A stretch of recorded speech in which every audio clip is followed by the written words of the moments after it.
Step 1 is make the phone call. Step 2, give me your personal information so I can pull your credit. Step 3, give me your employment information so I can verify how much money you make. Step 4, give me your assets. I want to see how much money you have. Step 5, I'm going to take all of that information and run it through the automated underwriting system. That AUS is going to give me a decision that says give the loan or don't give the loan.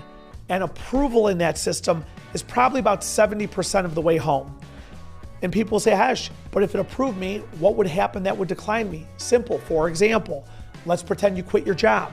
The computer program doesn't know you quit your job. So there's certain aspects of your profile that the computer program simply doesn't know because I can't talk and interact with it. So if the program approves you, you're not 100% approved, but I will tell you that's a very good thing.